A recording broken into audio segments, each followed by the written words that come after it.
Rómky, Rómovia, bratia, sestry, nastáva historický prelom. Všetci budeme zapísaní do dejín ako významní buditelia rána a pri rôznych príležitostiach si povieme, bol som pri zrode tohto hnutia, ktoré nás ochraňuje a dodáva mi energiu a odvahu, že som hrdý na svoj národ. Prosíme vás o zber podpisov, aby ste to brali vážne, pretože prichádzajú časy zlé a my vás nebudeme vedieť chrániť.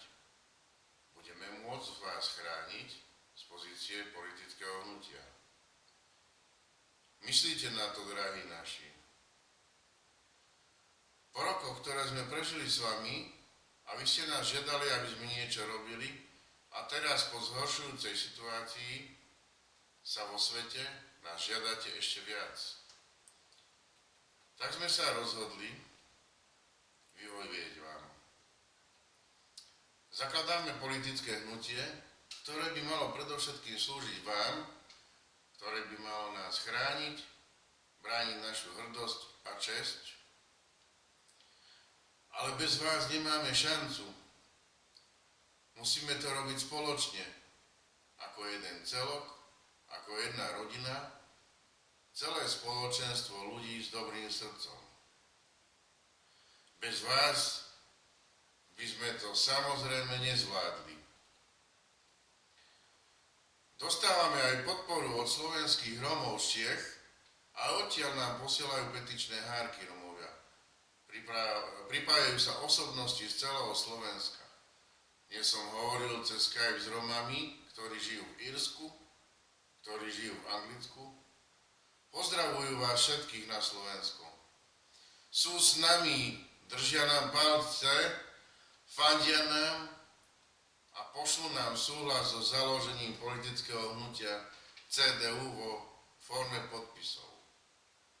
Veľa občanov nás žiada, aby sme oslovili Rómov, ktorí sú alebo boli poslancami, žiadajú nás, aby ste sa s nami spojili. Vrele vás pozdravujú.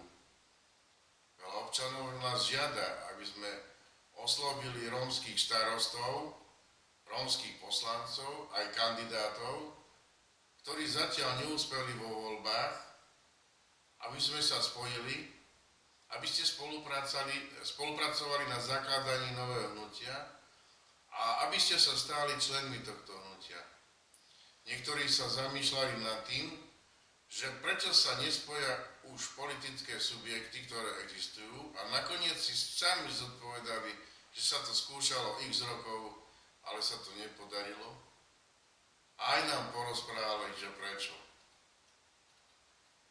Niektorí sa nám ale ozývajú, že chcú pomôcť s petičnými hárkami za finančnú odmenu, že ani kúra nehrabe zadarmo. Tí už dobre poznáme, vyháňame ich preč od nás, už dosť okrádali rómsky národ, už dosť zarábali na našom nešťastí, už dosť s predajom našich duší do otroctva, už sa predať nedáme. Poznáme aj viaceré rómske zdravé zoskupenia, ktoré pozývame medzi seba, aby sme si vzájomne pomáhali.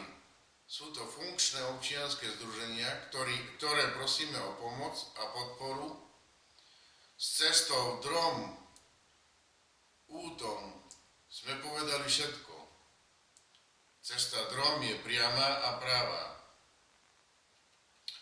Keď si vieme postaviť cestu, tak si vieme postaviť sami aj mosty, furt a hídy. Keď si vieme postaviť silnú cestu, Drom, Út, tak nemáme problém si určiť ani smer. Keď si vieme postaviť silnú cestu Drom, Út, tak nemáme problém s národnou a štátnou hrdosťou. Keď si vieme postaviť silnú cestu Drom, Út, tak nemáme problém ani s kresťanskou hrdosťou. Keď si vieme postaviť silnú cestu Drom, Út, tak nemáme problém ani so slobodou a solidaritou, rodinou s obyčajnými ľuďmi a osobnosťami, ani s nikým iným. S úctom a porozumením prípravný výbor CDU Cesta Drom út.